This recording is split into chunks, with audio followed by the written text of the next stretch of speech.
Olá, estamos aqui no programa Momento Inspiração, apresentando, junto com a querida Mônica Iobi, colega como eu, Will Goya, que estamos no Congresso Nacional de Filosofia Clínica, 17º encontro, discutindo sobre a prática da terapia em consultório pela filosofia clínica. Mônica, querida? Sim, a prática da filosofia clínica no consultório diz respeito a uma terapêutica, né, que parte de todo o conhecimento filosófico, né, aquele conhecimento construído na história da humanidade, para que nós possamos tratar as questões cotidianas. Questões que são, na verdade, problemas existenciais, problemas filosóficos, como, por exemplo, o sentido da existência, a insatisfação que muitas vezes nós sentimos com o nosso processo de vida, questionamentos do gênero: por que eu corro tanto? Por que tanta pressa? Né? Para que trabalhar tanto? Né? E quando chega no final de semana eu estou esgotado. Será que é esse tipo de vida que eu quero para mim? Muitas vezes chegam no nosso consultório pessoas que têm, assim, estão no ápice daquilo que optaram para suas carreiras, que encontraram ali aquilo que buscavam, mas se sentem infelizes. Por que se sentem infelizes? Porque aquilo que vai nelas, né, aquilo que elas realmente gostariam de fazer, não é aquilo, não é essa vida que elas querem ter. Em outros casos, há pessoas que gostariam sim de seguir determinados caminhos e não encontram as condições. Será que essas condições existem? Existem possibilidades para que nós possamos transformar a nossa vida? Pensar sobre como nós vivemos, lidar com as relações. Né? São questões dessa natureza que nós encontramos no consultório. Bacana. Essa palavra inspiração, um movimento de trazer a vida lá de fora para alimentar a nossa vida aqui dentro, muitas vezes sem saber o que é lá fora, o que é aqui dentro, a gente traz problemas dos outros confundindo com os próprios. Leva problemas próprios para outros espaços como trabalho, família, e chega um momento em que fica tudo tão confuso que vale a pena aproveitar mais de 2000 anos de história da filosofia para pensar melhor. É que algumas pessoas pensam com o raciocínio, o que é prudente, outras pensam com as emoções, outras numa mistura de ambas, outras através do corpo, com as linguagens da doença, na patologia médica, com transtornos e dificuldades de respiração, com a pele.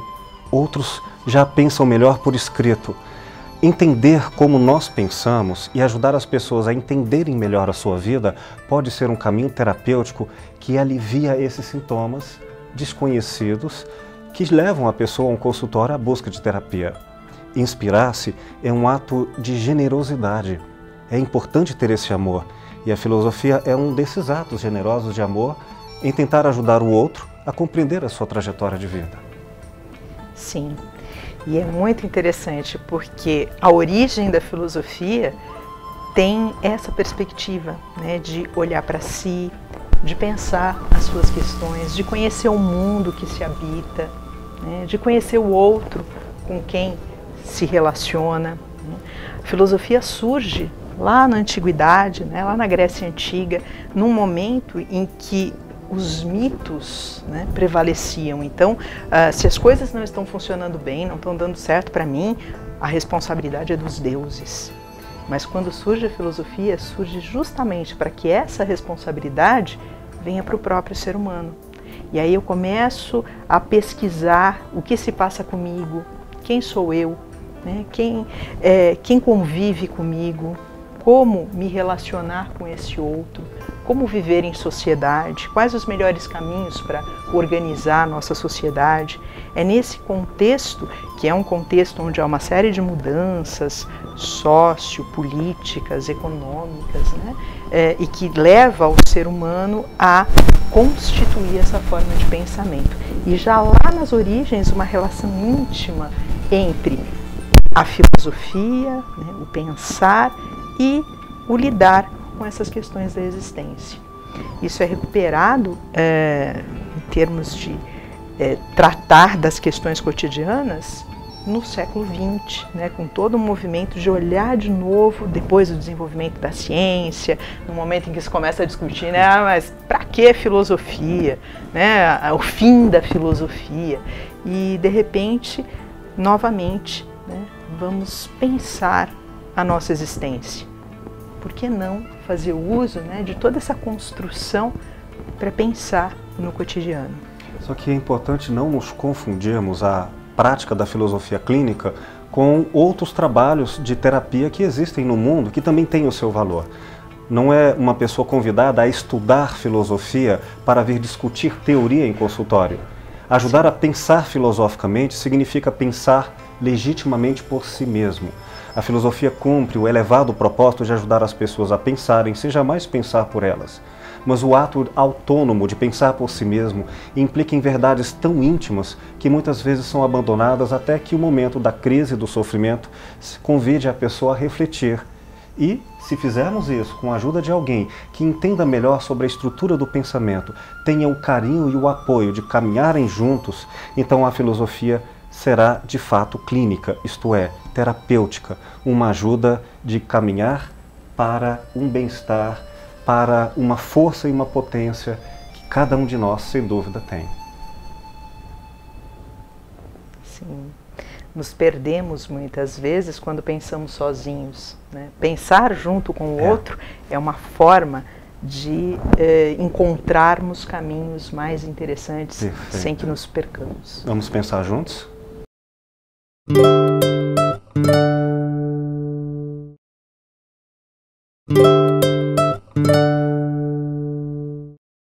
Esta frase tão popular e tão querida por todos, que devemos respeitar as pessoas como elas são, cheia de boa vontade, nos faz lembrar que o caminho que nos leva para o inferno está pavimentado dessa mesma boa vontade.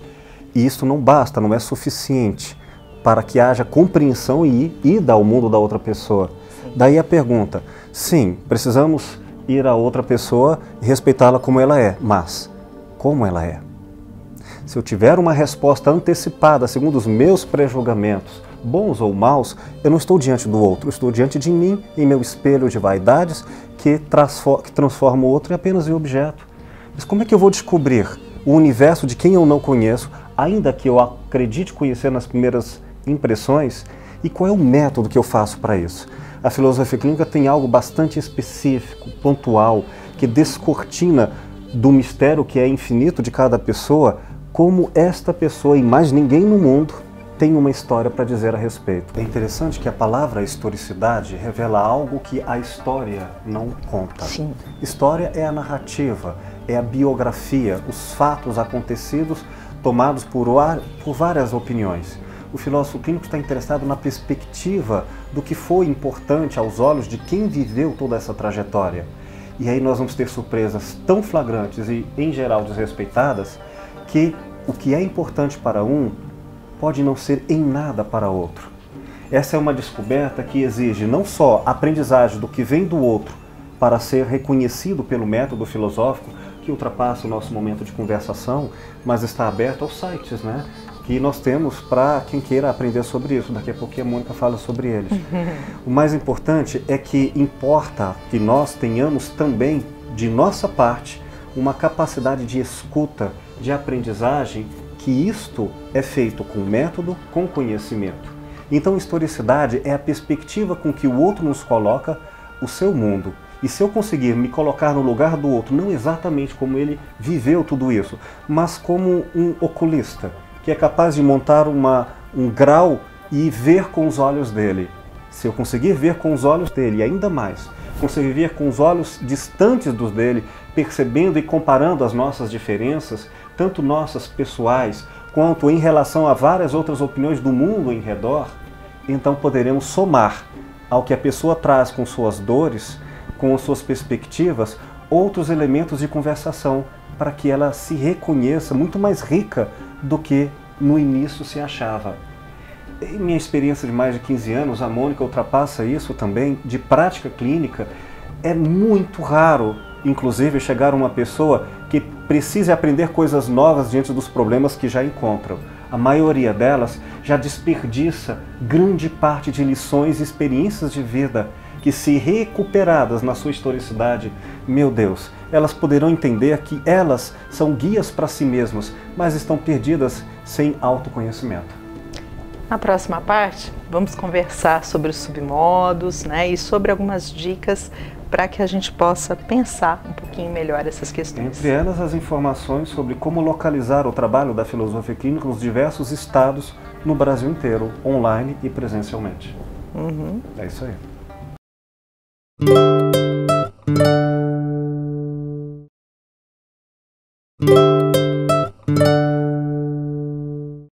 Submodos, né? O terceiro eixo.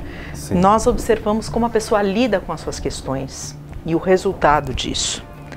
Às vezes nós desenvolvemos formas de resolver os nossos problemas que geram muito mais problemas. Outras vezes aquelas formas que nós temos, de repente, por algum motivo, não nos servem mais. E aí nós precisamos desenvolver novas e diferentes formas. Então, enquanto a pessoa está contando a historicidade, a gente está observando tudo isso. Sim. E o nosso papel, conhecendo então esses dados, é pensar junto com você, que vai procurar um consultório de filosofia clínica, sobre as suas questões. Como você poderia lidar melhor com essas questões? Mas não somos nós, filósofos clínicos, quem vamos dizer isso para você. É você quem vai chegar nisso na medida em que você for contando e pensando junto conosco sobre as suas questões. Nós só vamos provocar a pensar. Esse é o papel do filósofo. Nós não temos receitas prontas, nós não temos, né, dicas diretas, olha, faça isso, faça aquilo, porque isso pode servir para nós, mas talvez não sirva para você. Nós vamos pesquisar junto com você quais são as suas possibilidades, as suas necessidades, como é seu mundo, o que você pode fazer aí nesse seu mundo para lidar melhor com as suas questões e seguir o caminho que você quiser seguir, desde que ele seja possível dentro dos seus contextos. E se não for, o que você pode fazer para torná-lo possível? Submodo é uma palavra que eu acho muito bonita. Inclusive, quando praticada, é o modo submetido ao jeito de cada única pessoa e que pode ser renovado para que ela se faça e se atualize com outros submodos. Quero dizer, todo mundo já sabe, repetidamente, que não se deve ter uma receita para todos. Mas então o que fazer? Olha, a dica é: escute.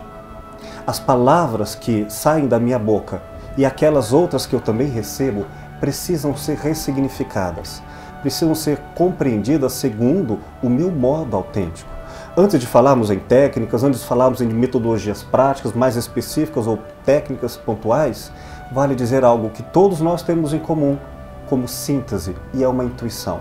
De alguma maneira, seja como for, porque você existe, porque você pensa por si mesmo, tem uma sensação, vou chamar amplamente assim, de que se trai, de que não está sendo fiel àquilo que bate no peito, àquilo que faz você acreditar de fato em um caminho. E isto, que não é técnica, se obedecido, faz com que você encontre os seus submodos. O filósofo clínico descortina um pouco dessas máscaras que nós utilizamos, às vezes, para termos sucessos do lado de fora, mas que traem nossa intimidade. Recuperar esse caminho, ser fiel a si mesmo, é a missão da filosofia clínica, ajudar uma pessoa a ser autêntica. Quando isso acontece, grande parte dos nossos problemas nem são resolvidos, eles desaparecem como pseudo-problemas, questões que nós inventamos para atender às demandas dos outros. Pensar por si mesmo é algo tão mais simples, tão mais belo, tão mais enriquecedor, que faz com que voltemos na filosofia clínica a um elemento fundamental e nascente de todo o pensar filosófico. Antes de responder a uma pergunta, precisamos saber se a pergunta foi bem elaborada. E como o trabalho é pensar novamente, eu devo retomar quais são as minhas demandas, as minhas questões. E não são minhas exclusivamente, são minhas porque nossas no convívio. Quem volta para si mesmo, no mundo em que é autêntico, traz para si e derrama aos outros o efeito de estar em paz consigo mesmo. A terapia se faz nesse encontro. É uma arte e uma beleza do amor que o encontro oferece. E é um trabalho muito lindo, né? E o resultado, o movimento que isso gera é muito bonito. A Mônica, como presidente da Anfic, eu pediria que colocasse um pouco do que é, em termos de organização material e institucional, a filosofia clínica hoje, no cenário das profissões, no cenário da organização política, social, do trabalho do filósofo clínico como um profissional atuante. Um filósofo clínico hoje é alguém que estudou filosofia, tem uma graduação em filosofia, fez uma especialização em filosofia clínica, que é oferecida em várias regiões do país, em vários centros de formação. Nesse estudo, muitas pessoas perguntam, nossa, mas o filósofo, será que ele tem como lidar com as pessoas, né? Porque é um estudo tão teórico. Na formação em filosofia clínica, há todo um trabalho onde o filósofo clínico passa pelo processo, fazendo a sua própria terapia, onde ele vai fazer um estágio e será acompanhado por um professor experiente, supervisor, passo a passo, até que ele tenha essa segurança. Então, tudo isso é desenvolvido na formação. E só me permita, Mônica, um adentro, que o filósofo recebe muitas vezes a crítica de que ele não está preparado para lidar com questões médicas, com questões psicológicas, porque ele não tem uma formação psicopatológica. Claro, até porque estas questões são reencaminhadas num trabalho multidisciplinar. Sim. É para tanto que o filósofo trata de questões originalmente filosóficas, que são essas do modo individual de interpretar a realidade. Na medida em que surjam demandas que possam ser coparticipadas com outros saberes, o trabalho é conjunto, não há disputa. Sim, inclusive há na formação, né, um estudo sobre como identificar sinais e sintomas de casos que precisem de um trabalho interdisciplinar. Sim. Né?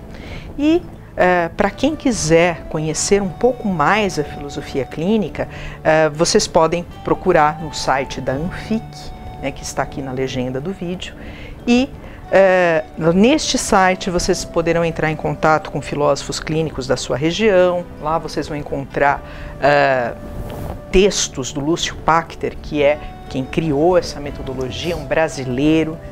Isso é muito legal também. Pela primeira vez na história do Brasil, a gente não está importando filosofia, a gente está exportando filosofia. Sim. E isso é uma das coisas mais interessantes que a gente tem, porque por muito tempo, né, nós tivemos essa ideia de que no Brasil não há filosofia. Né? Então, se você quiser, procure o nosso site lá na Anfic, lá você vai encontrar várias referências acerca do trabalho dos filósofos clínicos. A Anfic congrega os profissionais, né, do país, e hoje nós já temos alguns profissionais fora do país também, e alguns colegas atendem nas cidades onde não há o filósofo clínico, atendem virtualmente, como é o caso do nosso colega Will, que aqui está. Olha, é interessante porque hoje há vários países e universidades no mundo que estão convidando a filosofia clínica para poderem demonstrar o trabalho lá fora. Lúcio Pachter, e nós temos feito às vezes viagens conjuntas em Oxford, a Universidade de Jerusalém, agora na Itália, em tantas universidades que estão querendo conhecer. Ano passado estivemos na Espanha, a Universidade de Sevilha. O trabalho é bem reconhecido, é sério. Ele tem audiência, mas, sobretudo, a qualidade do trabalho fala. E isso está além de qualquer protocolo, de qualquer marketing. A filosofia tem uma história e, depois de mais de 2000 anos, ela se atualiza nos momentos de crise. Tem o que dizer. Convido a vocês também a participarem do meu site, o Will Goya, está aí no vídeo, e estejamos juntos. Em qualquer lugar, estaremos juntos. É só convidar.